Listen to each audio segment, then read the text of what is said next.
حالت حیض میں خواتین سے متعلق بہت ساری بے اعتدالیاں دنیا کے ہر مذہب میں رہی ہیں۔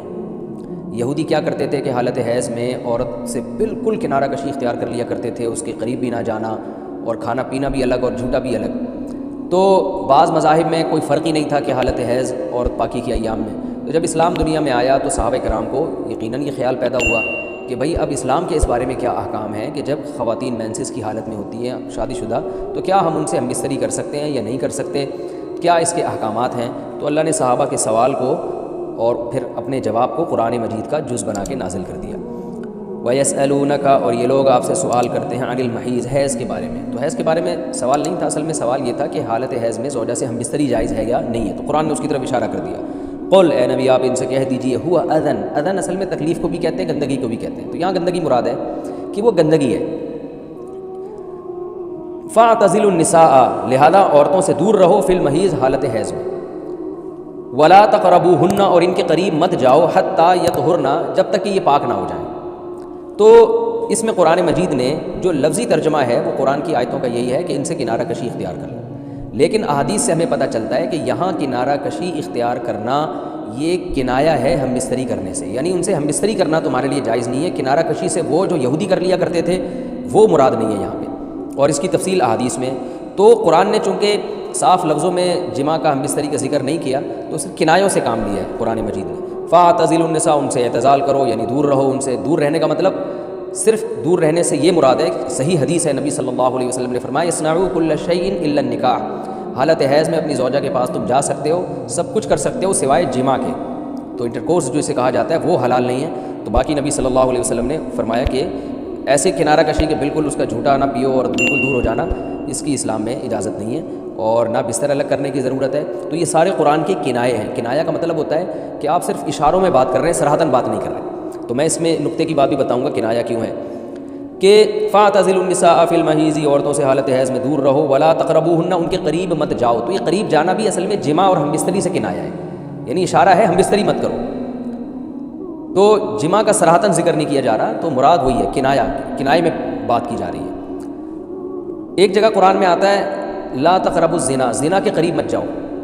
تو ممکن ہے کسی کو اشکال ہو کہ وہاں تو ہم یہ کہتے ہیں کہ زنا کے قریب بھی مت جاؤ، تو وہاں قریب نہ جانے سے ہم حقیقی معنی مراد لیتے ہیں کہ بھئی زنا ایسا کام کرنا جو زنا یعنی زنا تک لے کر جاتا ہے وہ بھی تمہارے لیے حرام ہے، تو وہاں تو یہ ترجمہ کرتے ہیں، تو یہاں بھی وہی ترجمہ ہونا چاہیے ولا تقربوہن، ان عورتوں کے قریب بھی مت جاؤ۔ یا مطلب کیا ہے کہ اس گھر میں بھی نہ رہو، اس کمرے میں بھی نہ رہو جہاں تمہاری جو بیوی رہتی ہے جو مینسز کی حالت میں ہے۔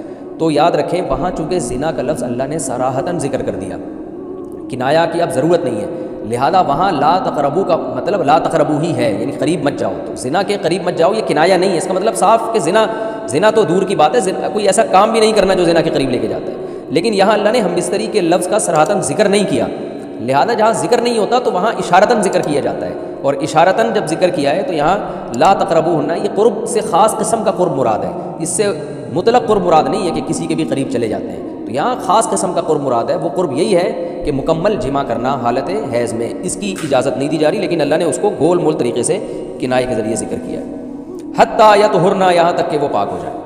تو یہ جو میں نے بتایا کہ حالت حیض میں نبی صلی اللہ علیہ وسلم سے صحیح حدیث سے ثابت ہے، اور اس پر پوری امت کا اجماع ہے، اتنی واضح احادیث ہیں بخاری اور مسلم کی اس بارے میں کہ حالت حیض میں آپ بیوی کے قریب جا سکتے ہیں، اور حیا کے خلاف مسئلہ ہے، لیکن اب ایک بات آ گئی تو بتا دوں کہ اس کی تفصیل فقہاء نے بیان کی ہے کہ جو ناف سے لے کر گھٹنوں تک جسم پہ کوئی کپڑا ڈال دیا جائے، اور پھر باقی زوجین ایک دوسرے سے جو ہے وہ ریلیشن قائم کر سکتے ہیں باقی باڈی کے ذریعے، لیکن یہ کہ جو مکمل جماع ہے وہ حلال نہیں ہے اور وہ سخت گناہ ہے۔ آگے اللہ نے ارشاد فرمایا فَإِذَا تَطَهَّرْنَا، پس جب وہ مکمل پاک ہو جائیں، فَأْتُوهُنَّ، تو پھر تم ان کے پاس آؤ۔ اب یہ بھی دیکھیں ان کے پاس آؤ یہ کنایا ہے جماع سے، یہ نہیں کہ آپ کی زوجہ جو ہے وہ جب حیض سے پاک ہوئی ہے تو آپ اب اس کے پاس جا کے چائے پی سکتے ہیں، وہاں بیٹھ کے کھانا کھا سکتے ہیں، یہ مراد نہیں ہے، یہ سب کنایا اور اشارتاً قرآن بات کر رہا ہے۔ فَأْتُوهُنَّ، تو ان کے پاس آؤ، یعنی مطلب ان سے تم جماع کر سکتے ہو، جماع کرو ان سے، مِنْ حَيْثُ أَمَرَكُمُ اللَّهُ، ایسے جیسے اللہ نے حکم دیا ہے۔ تو اس سے پتہ چلتا ہے کہ جماع کا ایک ناجائز اور حرام طریقہ بھی ہے اور ایک جائز طریقہ بھی ہے، تو قرآن بتا رہا ہے کہ جائز طریقے سے تم جماع کر سکتے ہو، ناجائز طریقے سے جماع نہیں کر سکتے۔ وہ جائز اور ناجائز کیا ہے وہ میں انشاءاللہ بتاتا ہوں۔ ان اللہ، بے شک اللہ تعالیٰ، یحب التوابین، توبہ کرنے والوں سے بھی محبت کرتا ہے، ویحب المتطہرین، اور تطہر جو ہے نا یاد رکھیں دیکھیں یہاں دو لفظ استعمال ہوئے ہیں. ایک استعمال ہوا ہے طہورا یطہرو حتیٰ یطہرنا، اس کا مطلب ہوتا ہے پاک ہو جانا، اور ایک ہوتا ہے تطہرنا، باب تکلف ہے، یعنی تھوڑا تکلف سے پاک ہونا، اہتمام کر کے. ایک پاک تو یہ ہے کہ بس چلو بھی پاک ہو گئے، ایک ہے کہ بہت یعنی پاک صاف رہنے کی بڑی کوشش کرنا. تو جو صفائی پسند لوگ ہوتے ہیں نا، وہ جب تک صفائی کا خبط ان کے اوپر سوار نہیں ہو جاتا اور تکلف نہیں کرتے، اس وقت تک پاک صاف وہ رہتے نہیں ہیں. تو اس لیے اللہ تعالیٰ نے تکلف کے ساتھ طہارت کا حکم دیا. تو اسی وجہ سے بہت سے علماء کہتے ہیں کہ اس سے حالت حیض کے بعد غسل کرنا مراد ہے، کہ اگر عورت کے 10 دن سے پہلے حیض آنا ختم ہو جائے تو عورت پر پھر واجب ہو جاتا ہے کہ وہ باقاعدہ غسل کر کے اپنے آپ کو پاک صاف کرے. تو یہی مراد ہے اس سے. اللہ نے فرمایا فَإِذَا تَطَهَّرْنَا، جب وہ مکمل پاک ہو جائیں، فَأْتُوهُنَّ مِنْ حَيْثُ أَمَرَكُمُ اللَّهُ، تو پھر اس طرح آؤ ان کے پاس جیسے اللہ نے حکم دیا. بے شک اللہ تعالیٰ محبت کرتا ہے توابین، توبہ کرنے والوں سے، وَيُحِبُّ الْمُتَطَهِّرِينَ، اور خوب تکلف کے ساتھ پاک صاف رہنے والوں سے. تو توبہ اور تطہر کا تذکرہ کیا. توبہ روحانی طہارت کو کہتے ہیں، اور جو تطہر ہے وہ جسمانی طہارت کو کہتے ہیں. یعنی اسلام یہ چاہتا ہے کہ آپ روحانی طور پہ بھی پاک صاف رہیں اور جسمانی طور پہ بھی. روحانی پاکی کیا ہے کہ اگر آپ سے کوئی گناہ ہو جاتا ہے تو رو دھو کے اللہ کو منا کے راضی کر لیں، تاکہ دل جو گندہ ہوا ہے وہ بھی صحیح ہو جائے. اور جسمانی پاکی یہی ہے کہ جسم پہ کوئی گندگی لگی ہے تو وہ پاک ہو جائے. تو اس میں اللہ نے حالت حیض میں عورت کو بھی حکم دیا کہ وہ بھی نہا دھو کے پاک ہو جائے جب حیض سے پاک ہوتی ہے، اور مرد کو بھی حکم دیا کہ حالت حیض میں تم گندگی کی حالت میں جمع مت کرو بیوی کے ساتھ، خون میں لت پت ہو جائے گا انسان، اور یہ گندگی ہے. تو اللہ تعالیٰ پاک صاف رہنے والوں کو پسند کرتے ہیں. تو جو حالت حیض میں بیوی سے جمع کرتا ہے اس کا مطلب وہ پاک صاف آدمی نہیں ہے، وہ گندگی کے وقت میں اس کے قریب جا رہا ہے. تو یہ بھی غلط ہے. اور اگر خدا نخواستہ کسی سے ایسا ہو گیا ہو تو اللہ نے توبہ کا حکم دیا کہ توبہ کر کے اللہ کو مناؤ، کیونکہ روحانی طور پر جو گندگی ہوئی ہے اس سے بھی تمہیں پاک رہنا ضروری ہے. تو اللہ کو اچھے لوگ، پاکیزہ لوگ پسند ہیں. تو حالت حیض کی آیتوں کے بعد اللہ نے یہ اس لیے حکم دیا تاکہ اس عمل کے دوران گندگی میں ملوث نہ ہونا پڑے. اور یہ حکمت بھی اللہ نے بیان کر دی کہ حالت حیض میں جمع سے ہم تمہیں اس لیے منع کر رہے ہیں کہ اللہ کو پاک صاف لوگ پسند ہیں، گندگی میں انوالو ہونے والے، ملوث ہونے والے لوگ اللہ کو پسند نہیں ہیں. میں پھر علمی نکات کے تحت انشاءاللہ اس کی مزید جو ہے وہ ڈیٹیل بیان کروں گا جب علمی نقطے بیان کروں گا میں. آگے اللہ نے ارشاد فرمایا نساؤکم حرث لکم، تمہاری عورتیں تمہارے لیے بمنزلہ کھیت کے ہیں. حرث عربی میں کھیت کو کہتے ہیں. تو بمنزلہ کھیت کے ہیں. جیسے بیج ڈالا جاتا ہے کھیت میں اور اس سے پیداوار بڑھتی ہے، تو عورت کی جو ایک حیثیت ہے، نیچر نے جو اس کی ایک حیثیت متعین کی ہے، وہ بھی ایک نسل بڑھانے کا ذریعہ ہے، جس میں مرد کا جو اسپم ہے وہ بطور بیج کے ہے اور جو اولاد ہے وہ ایک پیداوار کی طرح ہے. تو اللہ نے یہ یاد رکھیں، اس آیت کو نا بہت سارے غیر مسلموں نے عورت کے خلاف بہت نیگیٹیوٹی پھیلائی ہے کہ دیکھو اسلام عورت کی توہین کرتا ہے، اس کو کھیتی سے تعبیر کرتا ہے. تو کچھ لفظ کسی اور زبان میں جب وہ جاتے ہیں نا تو وہ توہین کا معنی دیتے ہیں. عربی میں جو حرث کا معنی ہے یہ تعظیم کے لیے ہے، توہین کے لیے نہیں ہے. اردو میں جو کھیتی کا معنی ہے وہ توہین کے لیے استعمال ہوتا ہے. کھیتی یعنی جو پاؤں میں روندی جانے والی، اور زمین جو ہے نا پاؤں میں گویا روندی، اس کو روندا جا رہا ہے. تو اس لیے اس کا اردو میں بالکل اسی طرح جو لوگ ترجمہ کر دیتے ہیں کہ عورتیں تمہاری کھیتیاں ہیں، تو یہ ترجمہ میرا خیال ہے اس لیے درست نہیں ہے کہ اردو میں اس کا مفہوم ہی چینج ہو جاتا ہے. یعنی گویا ایک عزت کے لیے جو لفظ اللہ نے استعمال کیا وہ ذلت کا ذریعہ بن جاتا ہے. تو اس لیے کسی بھی زبان میں جب ہم کسی بھی لفظ کا ترجمہ کرتے ہیں تو اس زبان کے ہمیں محاوروں کو دیکھنا چاہیے کہ اس زبان میں یہ لفظ کس معنی میں استعمال ہو رہا ہے. مثال کے طور پر ہو سکتا ہے کتا کا لفظ کسی زبان میں وفاداری کے لیے استعمال ہوتا ہو، کسی کو لوگ ڈاگ کہتے ہوں تو اس کا مقصد ہوتا ہے وفادار انسان ہے، لیکن ہمارے یہاں اردو میں گالی ہے وہ، اور آپ بولیں کہ بھئی وہ فلاں قوم ڈاگ کہتی ہے تو ہم کتا کہیں گے، تو آپ جب اس کا ترجمہ اردو میں کریں گے تو کتے سے نہیں کر سکتے. تو اسی طرح یہ عربی کا جو لفظ ہے اس میں بھی یہ چیز یعنی ملحوظ رہنی چاہیے. تو اس لیے اس کا ترجمہ کیا جائے گا تمہاری عورتیں تمہارے لیے پیداوار بڑھانے کا ذریعہ ہیں، نسل بڑھانے کا ذریعہ ہیں. فاتو حرثکم، تم اپنے اس نسل بڑھانے کے ذریعے کے پاس آؤ، انا شئتم، جیسے چاہو، وقدموا لانفسکم، اور اپنے نفسوں کے لیے آگے بھیجو، یعنی اولاد کی نیت سے آیا کرو زوجہ کے پاس اور آخرت کے لیے انتظام کرو، یعنی اولاد پیدا کر کے جو تاکہ دنیا اور آخرت میں تمہارے لیے، فیوچر میں تمہارے لیے کام آئے. دنیا بھی داخل ہے، آخرت بھی داخل ہے. تو یہ آیت کا بھی ایک شان نزول ہے کہ صحابہ کرام تو چونکہ جو خواتین تھیں مکہ میں صدیوں سے وہ لوگ آباد تھے، ان کے سفر خاص طور پہ عورتوں کے سفر بہت ہی کم ہوا کرتے تھے. تو جب ہجرت ہوئی ہے اور جو ہے نا ہجرت کر کے بہت ساری صحابیات مدینہ آئی ہیں، تو مدینہ میں ان کے نکاح دوسری قوموں میں ہوئے، پھر انصار صحابہ سے بھی ہوئے. تو چونکہ تقویٰ تھا ان خواتین میں، للہیت تھی، تو بعض جگہ ایسے واقعات ہوئے کہ میاں بیوی کے جو آپس کا ریلیشن ہوتا ہے، ظاہر ہے وہ ہر قوم میں اور ہر جو ہے نا شخص کا مزاج دوسرے سے مختلف ہوتا ہے.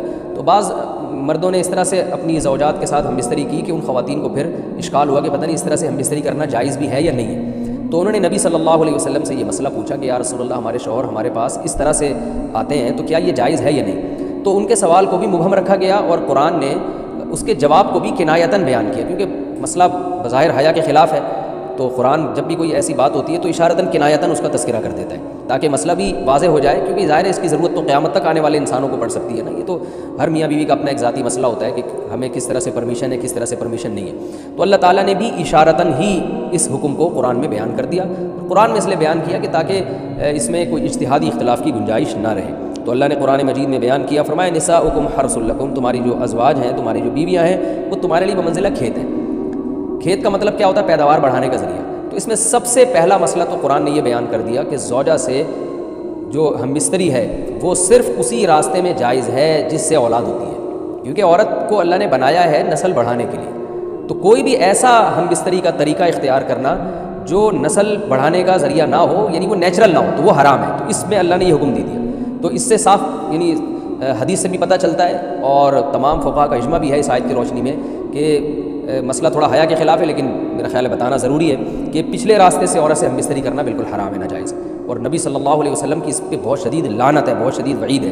تو یہ بالکل اللیگل ہے اسلام میں کہ عورت کے پچھلے راستے سے اسے ہم بستری کی جائے۔ جو لوگ لڑکوں سے بدفعلی کے عادی ہوتے ہیں ان کو یہ ایک چسکا لگ جاتا ہے، تو یہ حرام ہے، ناجائز ہے، کیونکہ اللہ نے بتا دیا کہ یہ تمہارے لیے بمنزلہ کھیت کے ہیں۔ تو اس میں قرآن نے وہ جو سوال تھا نا اس کی طرف اشارتاً جواب دے دیا، اور آگے فرمایا فاتو حرثکم، تم اپنے کھیت کے پاس آؤ، یعنی پیداوار بڑھانے کا جو ذریعہ ہے اس جگہ کی طرف آؤ، انا شئتم، جیسے چاہو، یعنی باقی جس طرح سے تم چاہو زوجہ سے ہم بستری کر سکتے ہو، اس میں کوئی خاص طریقہ متعین نہیں ہے۔ میاں بیوی کا ایک دوسرے سے کوئی پردہ نہیں ہے، ہن لباس لکم انتم لباس لہن، یہ دونوں ایک دوسرے کے لیے لباس ہیں، تو اس میں طریقہ کار کوئی بھی ہو سکتا ہے، کسی بھی طرح سے کرنا چاہو ایک دوسرے سے لطف اندوز ہو سکتے ہو، لیکن فاتو حرثکم، آنا موضع حرث میں، حرث کا مطلب وہ اس جگہ کی طرف آنا ہے جہاں سے نسل بڑھتی ہے، کسی اور راستے کی طرف۔ اس سے صاف طور پر جو ہے نا وہ جو فاسق فاجر لوگوں کی جو برائی ہے جو لڑکوں سے بدفعلی کے نتیجے میں پیدا ہوتی ہے، اس کا اللہ نے قلعہ کر دیا کہ اس کی اسلام میں بالکل اجازت نہیں ہے۔ باقی طریقہ کار کیا ہوگا یہ تمہارے اوپر، اس کی اللہ نے تمہیں اجازت دی ہے۔ وقدموا لانفسکم،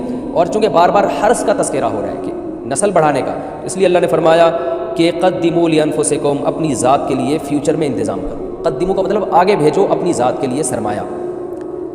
کیا مطلب؟ کہ جب زوجہ سے ہم بستری کرو تو نیت اولاد کی ہونی چاہیے، تاکہ وہ اولاد دنیا میں بھی اور آخرت میں بھی تمہارے لیے ذخیرہ بن جائے۔ تو یہ نسل بڑھانے کی بہت زبردست ترغیب ہے اس آیت میں، اور اس آیت میں اللہ نے عورت کا کہ بہت ساری ذمہ داریوں میں سے ایک بڑی ذمہ داری کا بھی بیان بتا دیا کہ عورت کو اللہ نے بنایا ہے، جو مرد اور عورت کا جو فرق رکھا ہے نا، اس فرق کی بڑی وجہ یہی ہے کہ مرد کے اسپم کو اللہ نے بیج کے طور پہ پیدا کیا ہے اور عورت کو اللہ نے زمین کے طور پہ۔ تو بیج اور زمین کے ملاپ کا بنیادی مقصد ہی نسل بڑھانا، پیداوار بڑھانا ہوتا ہے، نہ یہ کہ نسل روکنا۔ آج فیملی پلاننگ والوں نے اس آیت کی دھجیاں اڑا دی ہیں، اور جو پوری دنیا میں ایک بےہودہ قسم کی تحریک چل رہی ہے، یہ آیت بالکل اس کی نفی کر رہی ہے۔ اس لیے اللہ نے فرمایا اچھا، اللہ نے اس کا بھی جواب دے دیا کہ جو فیملی پلاننگ والے کہتے ہیں نا نسل بڑھنے سے تمہارا نقصان ہوگا، خرچے بڑھ جائیں گے، تو اللہ فرماتا ہے قدموا لانفسکم، تمہارا فیوچر بن جائے گا، سنور جائے گا، کیونکہ اولاد پہ اتنی انویسٹمنٹ نہیں ہوتی جتنا اس کا آؤٹ پٹ ہوتا ہے۔ ان پٹ کم ہے، آؤٹ پٹ زیادہ ہے، انویسٹمنٹ کم ہے، اس کے جو پروفٹ ہے وہ زیادہ ہے، دنیا میں بھی اور آخرت میں بھی۔ تو اللہ نے فرمایا اپنے نفس کے لیے، فیوچر کے لیے انتظام کرو، بڑھاپے کے لیے انتظام کرو، تمہارے بیٹے ہوں گے، بیٹیاں ہوں گی، پوتے ہوں گے، نواسے ہوں گے، بہویں ہوں گی، یہ دنیا کا مستقبل اور آخرت کا مستقبل کیا ہے۔ جو عبداللہ بن عمر رضی اللہ تعالیٰ عنہ نے جب نکاح کا ارادہ ترک کیا تو آپ کی جو ہمشیرہ تھی حضرت حفصہ، انہوں نے فرمایا کہ نکاح کرو، تمہاری اولاد ہوگی، دنیا سے جاؤ گے تو تمہارے لیے دعائیں مانگے گی، تو یہ آخرت کے لیے ذخیرہ ہے۔ تو اس لیے اللہ نے فرمایا کہ آخرت کے لیے ذخیرہ کرو، واتقوا اللہ، اور اللہ سے ڈرو، واعلموا انکم ملاقوہ، اور جان لو کہ تم نے ایک دن اللہ سے ملاقات کرنی ہے۔ تو جتنے حکام اللہ نے تمہیں اس آیت میں دیے ہیں ان تمام حکام کو تم نے فالو کرنا ہے۔ وبشر المؤمنین، اور ایمان والوں کو خوشخبری